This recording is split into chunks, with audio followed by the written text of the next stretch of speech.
Cabin Sports Radio. Here comes the siren. I want to go higher. Oh, my goodness.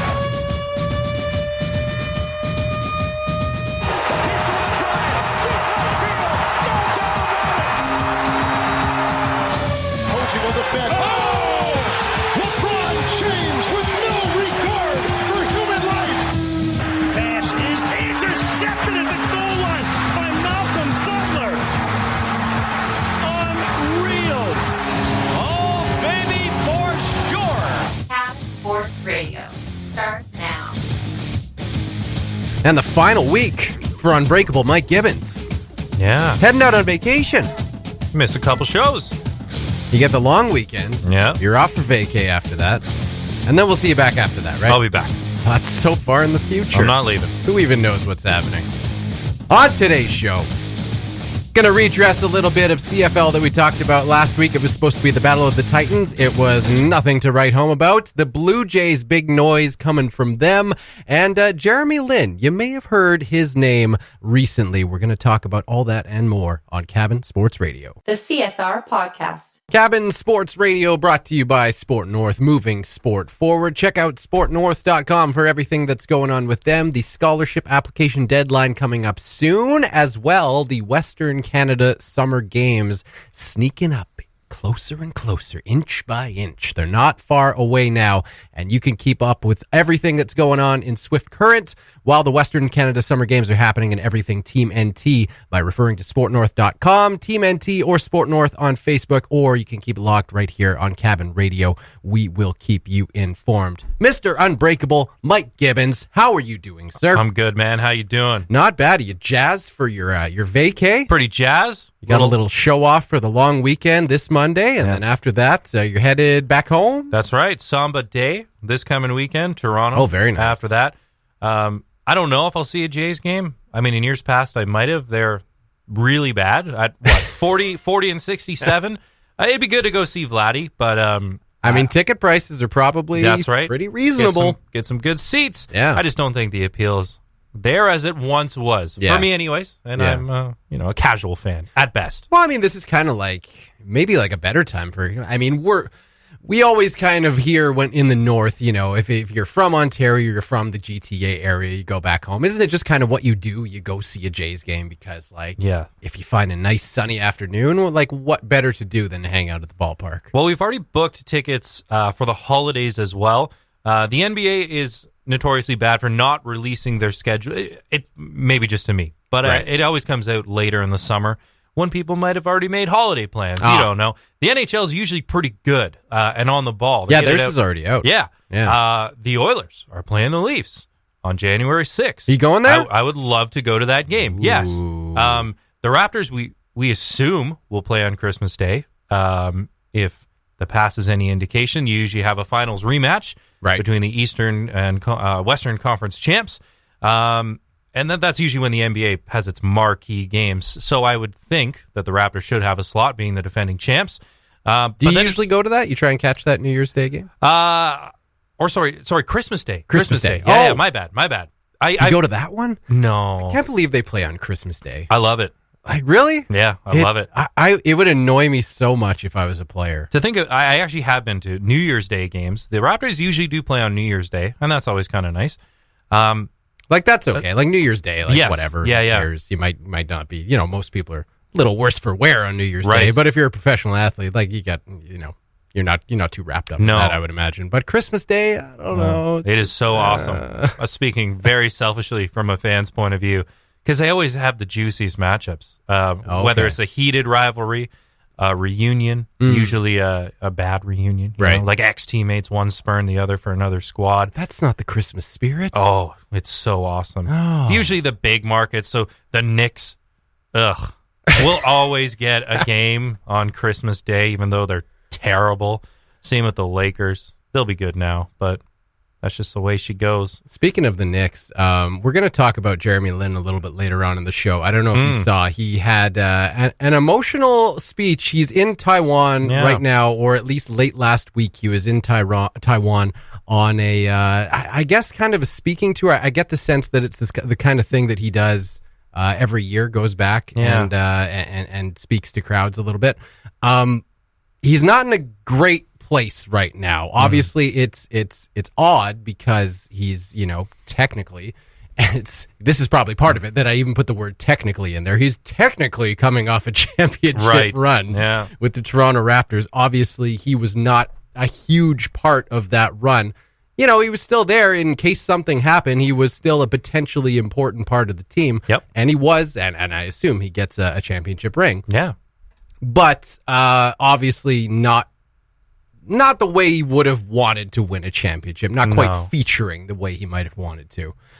So that was a story that was going around today, going viral. This emotional speech from Jeremy Lin outlining kind of how he's feeling now, and as he is still an NBA free agent, and his future is pretty uncertain right now. So we'll talk more about that later on in the show. We're actually going to start off with the CFL. We talked last Monday, teeing up the Winnipeg Blue Bombers versus the Hamilton Tiger Cats matchup, which took place this past Friday at what used to be Ivor Wynne Stadium, now Tim Hortons Field in downtown Hamilton.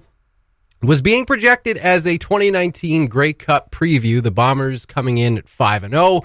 We had a lot of fun with that because it's the first time they have started a season 5-0 since 1960. Yeah. So we had a little fun looking back at what else was going on in 1960.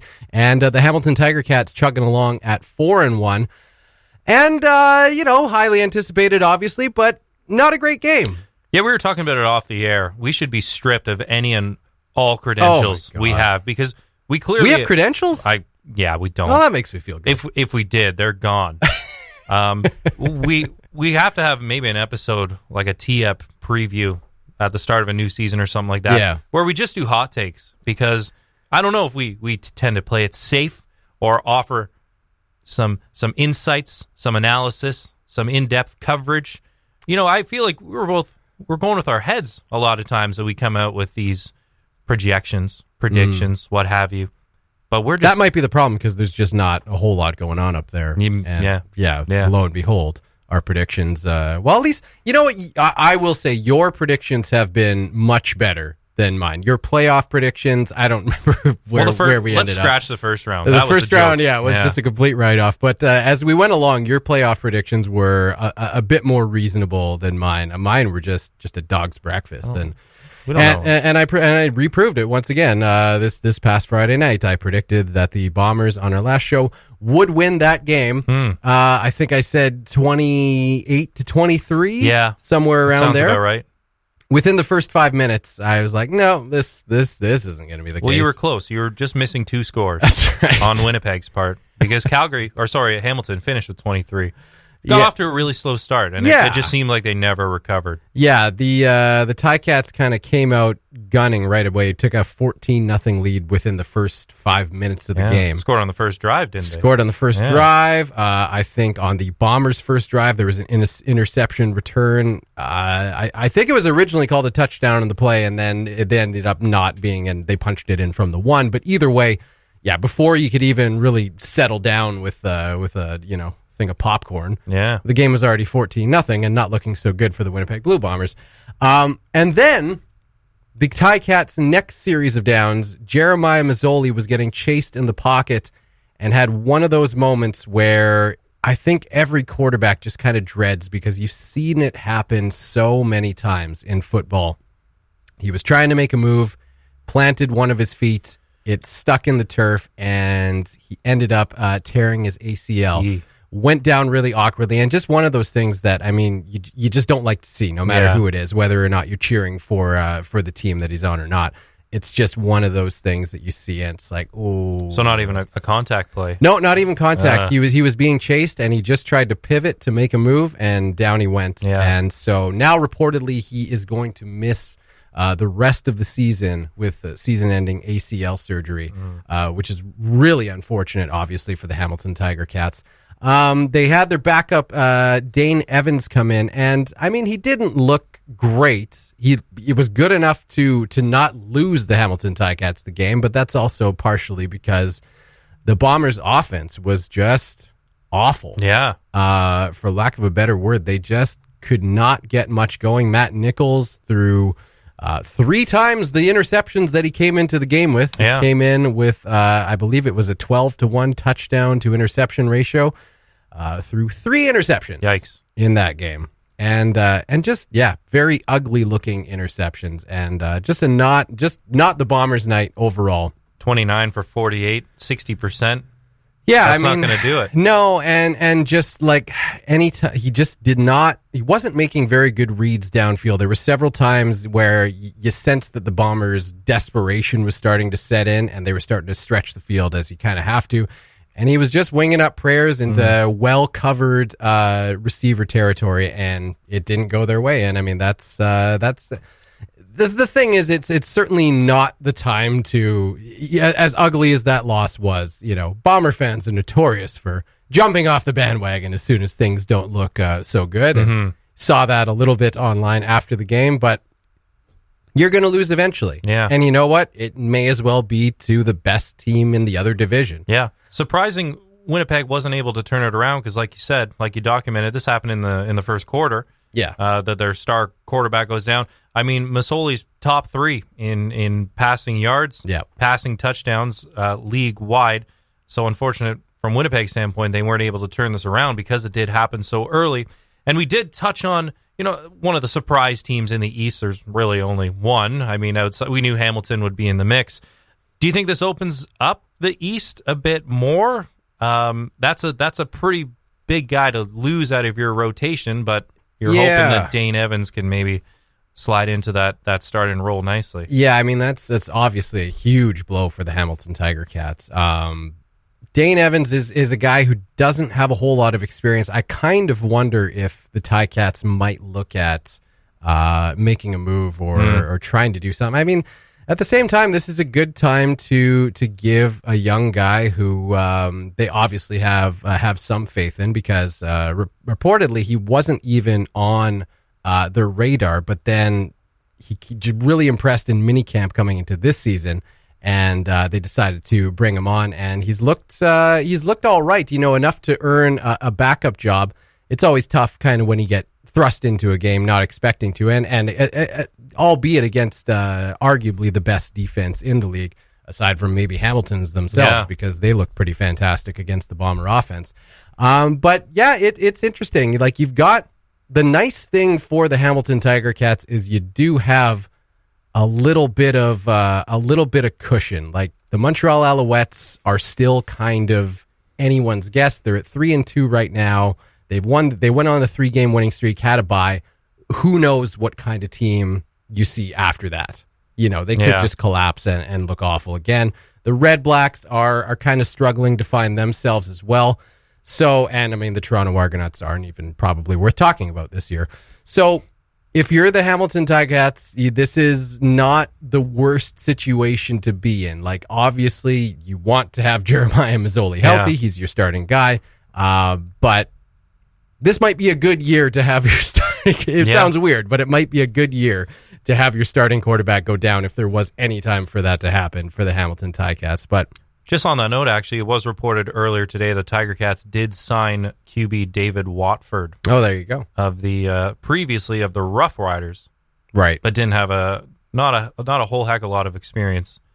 18 games for the Rough Riders. 18 games last year, completing 15 of 32 passing attempts, 168 yards. So obviously a very small sample size, but they're going to try and fill that hole as much as they can. Yeah. So they've got some interesting adjustments to make, but the overall out of that game, neither team coming out happy. Even though Hamilton got the win. That's right.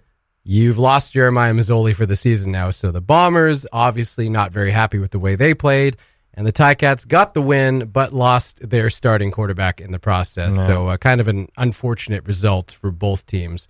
Hopefully, Jeremiah Mazzoli can recover sooner than later and maybe save the season later on. But that's always a tough one with any kind of knee injury and knee surgery involved. An injury that carries a pretty lengthy recovery period, especially for a contact sport like football. You see a pretty typical injury in basketball, and then that usually carries almost a full calendar year of recovery and rehab before you can get back up to game speed and get reinserted into lineup, but especially a contact sport like that. Even though it wasn't on a contact play, you're going to need as much time as possible to heal that up.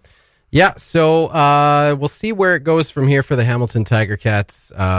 It's not something you wish on really any team, but they're coming against the Saskatchewan Roughriders this week on Thursday. So that'll be tough. The Riders are riding pretty high now after back-to-back wins against the struggling BC Lions, 38-25 2 weeks ago, and then they thought, well, you thought that was impressive. How about we just beat them even worse, 45-18. Ooh. They pummeled the Lions, and the BC Lions and Mike Riley just continuing to struggle. They made an adjustment too. They picked up an offensive lineman to hopefully give Mike Riley a bit more protection, but things aren't looking good there either. No. So it'll be a good test at the very least for Dane Evans to see if what he can do with a full week as the starter, getting those starting reps, and then against a team that is coming in pretty hot in the Saskatchewan Roughriders. The Blue Bombers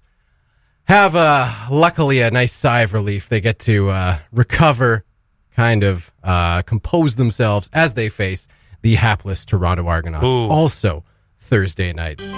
You're listening to Cabin Sports Radio, brought to you by Sport North, moving sport forward. Yes, Cabin Sports Radio, as always, brought to you by Sport North. They are moving sport forward. Check out sportnorth.com, especially if you're a member of Team NT, because the countdown has begun to the 2019 Western Canada Summer Games, kicking off in just over a week, August 9th in Swift Current.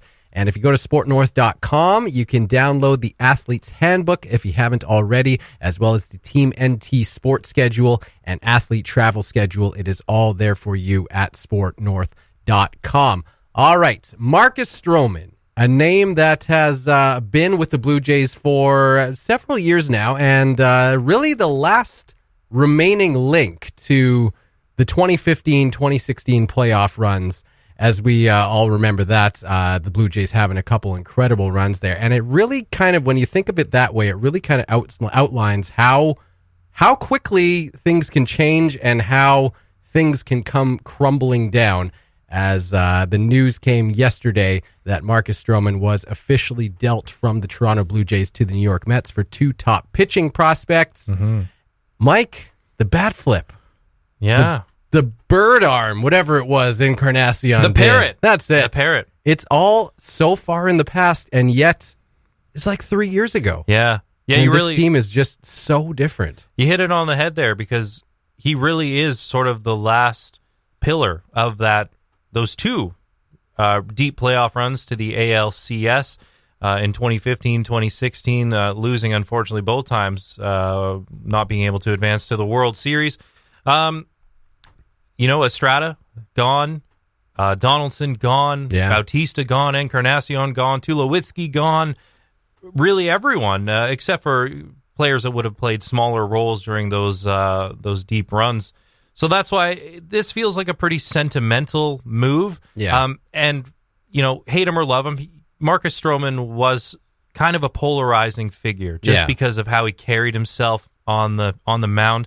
He's demonstrative. He's a passionate guy, and that rubbed especially a lot of former players really the wrong way, because that's not the way the game's supposed to be played, apparently. Right. Emotionless. Right, yeah. Supposed to be robots out there. Go out there, do your job, get off the mound, win a game.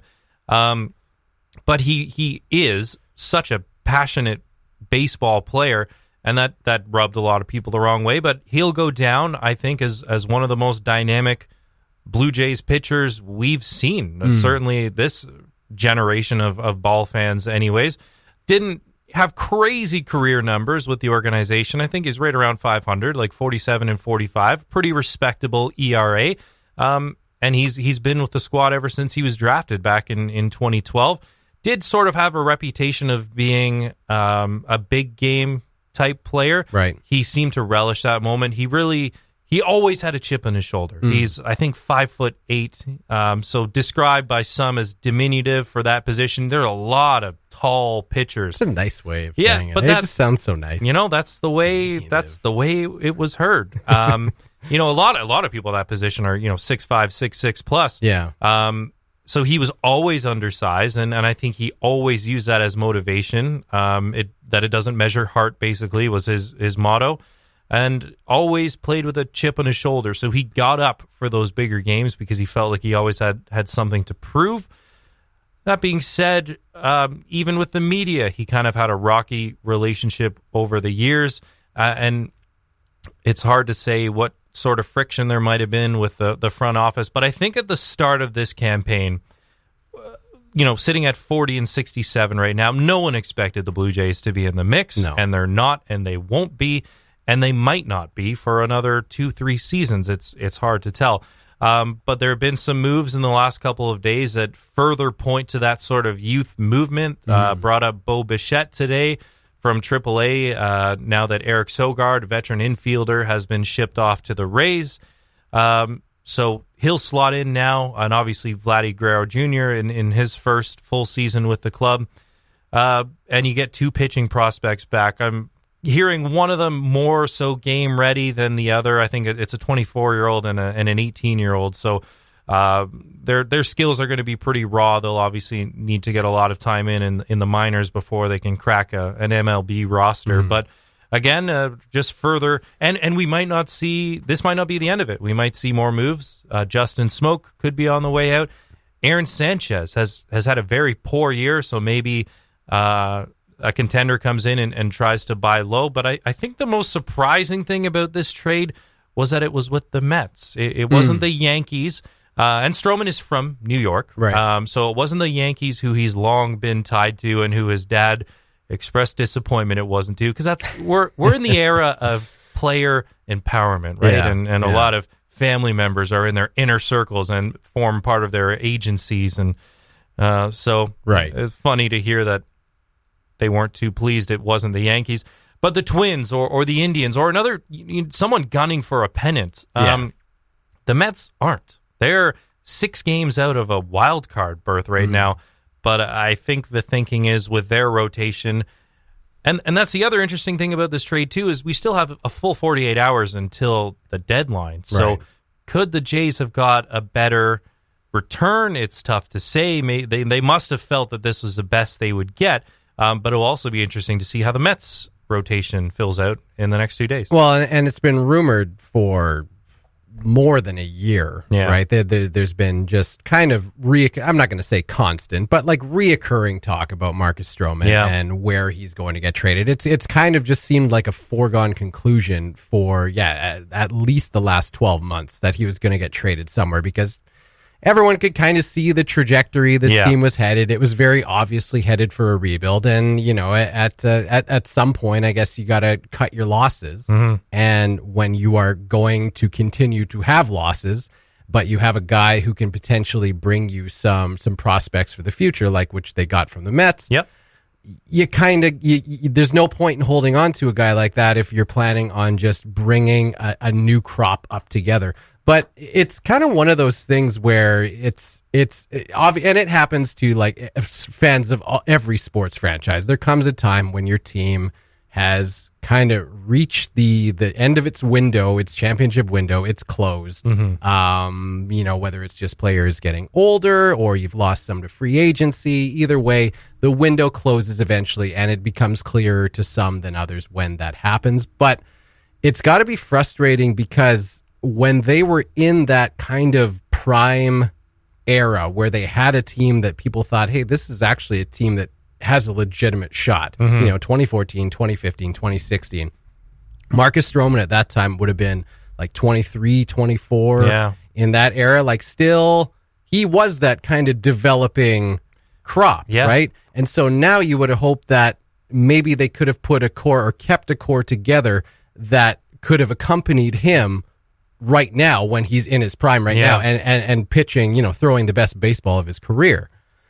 It's got to be frustrating for Blue Jays fans to see that just obviously not come together, whether it was just through mismanagement or just a lack of vision. It's got to be really frustrating to see this guy who a few years ago, when your team was looking very competitive and looking like they had a pretty bright future, all things considered, to have that guy who was going to be the guy a few years from now become the guy, and everything just kind of disappear around him. I think it makes you appreciate teams that are consistently in the dance and dynasties, because it's so hard in this day and age. You really have to hit the jackpot in terms of having guys. You got to be able to hit it in free agency. You want to make your franchise, your market attractive to other players. You have to have a good farm or development system and just a winning culture surrounded by good people that make it work. Sacrifices are going to have to be made. Look at the Red Sox, for instance, breaking records in terms of their regular season last year. Of course, go on to win the World Series, and now they're 10. It seemed like a franchise that had a very quick turnaround from being relevant to having a very, very quick rebuild to being at the top of the world again with no end in sight. And now they're 10 games back of the Yankees, who not so long ago kickstarted a rebuild of their own after falling out of relevancy for a while there. So I think it just makes you appreciate a team when they are able to have a sustained level of greatness, because it is so hard to do. You have to hit a home run in so many different areas, especially as it relates to your development. So we knew that they were going to go in this direction. I think it'll just be interesting to see Ken Giles, the veteran closer, smoke. There could be a market there for that as well. And the one that struck out to me was Sanchez, just given the very poor year he's had so far. I think he set a Blue Jays record with 11 consecutive losses, has not got run support. And there has been times where he's been in line for a no decision or even a win, and it hasn't gone his way just because the bats weren't able to help him out on the other side. So not terribly surprising. And I mean, Stroman's had a pretty good year so far, 2.96 ERA, 6-11, again, which shows you that he's probably not getting the run support that he would have got on some of those winning clubs 3-4 years ago. I mean, all the other stats, are pretty reasonable considering how bad a ball club he's playing on. And it will be interesting to see what the Mets' direction is. I mean, Noah Syndergaard is still potentially on the block for them. Do they retain him and then have a nice 1-2 punch with him and Stroman and see if they can be competitive for the next year and a bit? We'll find out. And again, I think that's why it was kind of interesting, because we still have 2 full days, which gives them enough time to make other moves or decide they're standing pat and are going to try to be competitive for the next year and a bit. But certainly Marcus Stroman will go down as one of the most dynamic Blue Jays pitchers we've seen, for better or for worse. He had his moments with the media. Even going out, he was always vocal on Twitter. There are reports, and not at all shy to say what was on his mind, because there were reports even before he was dealt that management was considering offering him an extension, and then someone put a microphone in front of him and he said, well, that's news to me. So someone who's never been shy with the media, and that has bit him. And then his antics on the mound has rubbed both opponents and former players and fans and media the wrong way as well. So you can't question his love for the game. You hope the return works out for the Jays, and we'll see what the future holds for him. He's from New York. He gets to go home now. Whether they ink him to a long-term deal, we'll see. Yeah, I mean, like you mentioned, probably not exactly the New York club that he was hoping to go to, nor is it the one his dad was hoping he would go to. But at the very least, it's probably got to be a load off his mind to finally kind of get it over with. Like, the trigger has been pulled. We can move on now. It'll be at least another year before I have trade rumors surrounding my name for Marcus Stroman. And for you, it probably brings the Blue Jays tickets down another $10. There may be some hot dog and beer deals in there. Yeah. Everything's coming up, Gibbons, right now. That's right. The Cabin Sports Radio Podcast, brought to you by Sport North, moving sport forward. Cabin Sports Radio brought to you by Sport North. They are moving sport forward. And as I mentioned off the top of the show, the Western Canada Summer Games just over a week away. And you can keep up with all of the action at Sport North, cabinradio.ca, or the official Western Canada Summer Games website, 2019wcsg.ca. So you may have seen this around the internet. It went viral. Jeremy Lin in Taiwan, kind of at I believe it was a Christian television station, and I'm not exactly sure what the purpose of it was. It was an assembly Obviously, he was speaking in front of a crowd. I think it was just kind of a, celebration of Jeremy Lin sort of thing.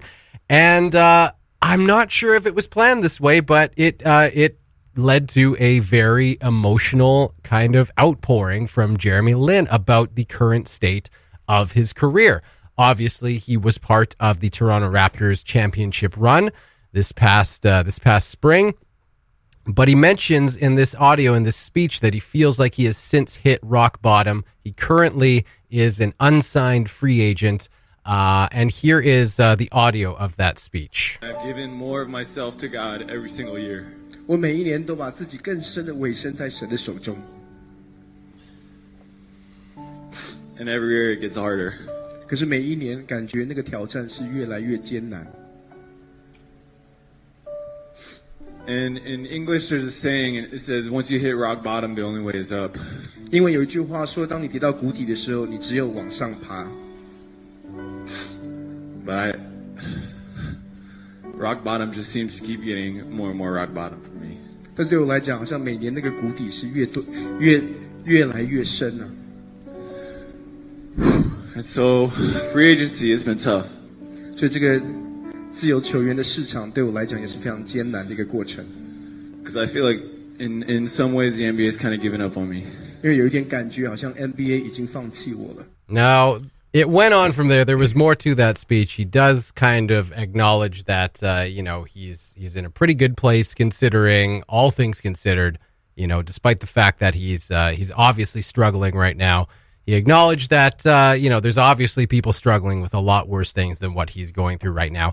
But kind of sad to hear that Jeremy Lin is in such a difficult spot right now. You would think it's the time when a pro athlete would be still in complete celebration mode. He is the exact opposite, describing it as, like you heard, rock bottom. It's tough. It's kind of tough to listen to. I don't know now. I will be fully honest here. That audio you just heard, I don't know if that emotional piano was part of the made assembly. It a lot more dramatic, didn't it? I was on the verge of tears. I mean, it was bad enough without that, but then it just kind of put it over the edge. Yeah. So I was trying to find some raw audio, and that was the best I could find, was that with the piano in the background. And I was just like, is this actually part of the assembly? Because it's like one of those TV Red Cross commercials or something, like donate now. Absolutely, donate to the Linsanity fund. Yeah, very sad undertone. I feel for him. I don't really know what to make of it, because the more I kind of looked around, the more I thought about it, the more I think that piano was part of this whole assembly thing. And nothing kind of makes an emotional speech more awkward than like waiting for your cues. Yeah. It was a really strange thing at the end. I read a story about it the other day. It came out, and so I read the quotes, and the quotes were like, "Oh man, this guy's going through a really hard time." And then looked up the actual video, and it's got this strange emotional piano in the background, and you're like, something about it kind of felt weird. Yeah. I don't know. It was. What did you think of that? Well, the timing is interesting, obviously, right? Like we're less than 2 months removed from him winning his first ever NBA championship. He's the first ever Asian American to win a ring, which is nothing to sneeze at. And we heard him say, or later in the interview, he alluded to the fact where he feels like he didn't really deserve it. I don't know if he got any minutes in the playoffs. There were periods, not in the finals anyway. No, at the very least. Well, I think that's because Fred VanVleet came on so strong. Right. But there were periods, I remember watching in some of the earlier rounds, where it felt like on the total opposite end of the spectrum, Fred VanVleet was almost unplayable. Just he's given up a lot of size. He's not a big guy, and his shots weren't falling. Right. So it was hard to make an argument for him contributing much to the lineup at that time. But then he was able to turn it around really nicely. And even Danny Green, went through a pretty good stretch there of struggling in the playoffs when they, really were starting to need some depth to chip in. But and also in that same interview, Jeremy Lin alluded to his shooting woes throughout the regular season. Right. There was a really ugly stretch he had, And he was able to provide them with some pretty good minutes in the regular season, in their playoff push. But there was one period, I think he even said himself, he missed something, 17 or up to 23s in a row. So he did not have a good season shooting-wise. We now know that the Raptors roster for the upcoming season is full, which is why I think a lot of people can put the Vince Carter, the nice Vince Carter reunion theories to bed, at least until we see another move on the Raptors' part. Unless we see something happen, it can be minimal, obviously. Yeah. That's not going to happen. So Jeremy is looking realistically. A return to the Raptors is not likely at this point, and we're now into 3.5 weeks of free agency. So if you haven't, 4 weeks now, if you haven't heard anything at this point, you might not. And it's one of those things that's just kind of like the business of sports. Yeah. It's the way it goes. The average career length for an NBA player and players in most professional sports is around 5 years. Yeah. Linsanity happened, 7 years ago, 2012, I guess, for the New York Knicks. Yeah, that's right. And so he's had a decent run, like all things considered, for an NBA player. Having said that, he's only 30 years old, so there is a chance that a team, maybe not right now, but as we go down the stretch of the season, if he wants to be patient and wait for a shot with an NBA team, injuries happen. Yep. Things can change very quickly, so it's certainly not a guarantee that this is the last we see of Jeremy Lin. But obviously tough for a guy who he's seen the highs of the highs, and now unfortunately he's seeing the lows of the lows. And he actually did. I read that he received an offer from the Russian league, from the team in Moscow. So. Yeah. I don't know if he's considering that at all, if it's just like basketball in general that he wants to continue with, or if it's just kind of NBA or bust. But either way, tough to see a guy who has seen such highs in this league, come crashing down so hard. But we are going to end off the show. I put together a nice little thing. Obviously, like I said, the piano, Jeremy not in a good space. It was pretty depressing, but we must never remember, if this is the last we see of Jeremy Lin in the NBA, we can never forget the electricity of Linsanity. That's right. So we are going to end off tonight's show with a little tribute to Jeremy Lin. The CSR Podcast. Jeremy Lin drives and finishes. Nice play from Lin. When you're down, there's a little spark you talked about. And trouble. Yeah, Lin provided impetus. And you need a helping hand. Nice feet inside. Lin to Jeffries. Nothing is going right. Lin flips it up and puts it in. Jeremy Lin once again. Close your eyes and think of me. Swoops and hoops again. And soon I will be there. Oh, beautiful pass from Lin. To brighten up even your darkest night. And Jeremy Lin continues to excite this crowd. You just call out my name, Jeremy Lin. And you know wherever I am. Beautiful pass. I'll come running. Oh yeah, babe, to see you again. Alley-oop to Chandler.